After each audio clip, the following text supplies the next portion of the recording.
Welcome back to channel.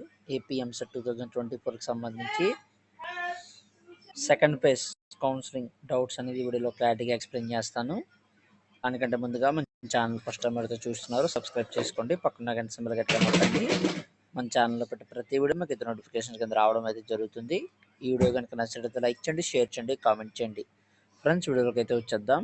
ఇక్కడ మీరు చూసుకున్నట్లయితే కనుక ఫస్ట్ క్వశ్చన్, ఫస్ట్ పేజ్లో మంచి సీట్ రాలేదు, వెబ్ ఆప్షన్స్ ఇవ్వచ్చా అంటే వెబ్ ఆప్షన్స్ అయితే ఇవ్వచ్చు. కానీ మీకు ఫస్ట్ పేజ్లో వచ్చిన సీట్ అనేది సెకండ్ పేజ్లో కనుక మీకు కనుక సీట్ వస్తే, వేరే కాలేజీలో సీట్ కనుక వస్తే మీకు ఫస్ట్ పేజ్లో వచ్చిన సీట్ అలాట్మెంట్ ఆర్డర్ ఏదైతే ఉందో అదైతే క్యాన్సిల్ అవ్వడం అయితే జరుగుతుంది. కాబట్టి సో మళ్ళీ నేను ఫస్ట్ పేజ్లో వచ్చిన సీట్కి వెళ్తాను అంటే అవ్వదు. సో ఆటోమేటిక్గా ఫస్ట్ పేజ్లో వచ్చిన సీట్ అనేది క్యాన్సిల్ అవ్వడం అయితే జరుగుతుంది. సెకండ్ పేజ్లో వచ్చిన సీట్ అలాట్మెంట్ ఆర్డర్ అనేది ఏదైతే కాలేజ్ వచ్చిందో ఆ కాలేజే మీకు అయితే ఉండిపోతుంది అన్నమాట. సో అలాంటి ఆలోచనతో ఉంటే కనుక వెంటనే ఆలోచించి అయితే సెకండ్ పేజ్కి అయితే రెడీ అవ్వచ్చు. నెక్స్ట్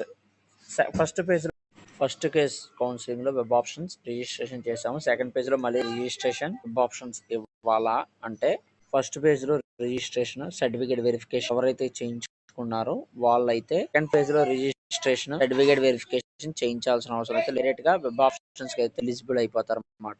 ఎవరైతే ఫస్ట్ పేజ్లో రిజిస్ట్రేషన్ చేయలేదో, సర్టిఫికేట్ వెరిఫికేషన్ ఆన్లైన్ కంప్లీట్ అవ్వలేదో వాళ్ళైతే మళ్ళీ రిజిస్ట్రేషన్ చేయాల్సి ఉంటుంది, వెబ్ సర్టిఫికేట్ వెరిఫికేషన్ చేయించుకోవాల్సి ఉంటుంది. వెబ్ ఆప్షన్స్ అయితే మళ్ళీ న్యూగా ఇవ్వాలి.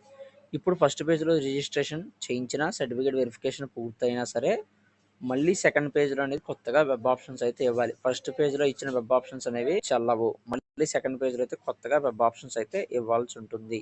థర్డ్ క్వశ్చన్ చూసుకున్నట్లయితే కనుక ఫస్ట్ పేజ్లో సీట్ రాలేదు, సెకండ్ పేజ్లో సీట్ వస్తుందా అనేది చూసుకున్నట్లయితే కనుక ఫస్ట్ పేజ్లో మీరైతే ఎక్కువ వెబ్ ఆప్షన్స్ అయితే ఇవ్వలేదు. ఎక్కువ వెబ్ ఆప్షన్స్ ఇచ్చినట్లయితే కనుక మీకైతే సీట్ అనేది ఖచ్చితంగా వస్తుంది. కానీ మీరు ఎక్కువ వెబ్ ఆప్షన్స్ ఇవ్వలేదు, తక్కువ ఇచ్చారు కాబట్టి మీకైతే సీట్ అనేది అలాట్ కాలేదు. సో సెకండ్ పేజ్లో మిస్టేక్ చేయకుండా ఎక్కువ సీట్స్ అనేవి వెబ్ ఆప్షన్స్ ఇస్తే మీకైతే సీట్ అనేది ఖచ్చితంగా వస్తుంది. ఛానల్లో already AP EAMCET cut off ranks అనేది చెప్పడం అయితే జరిగింది.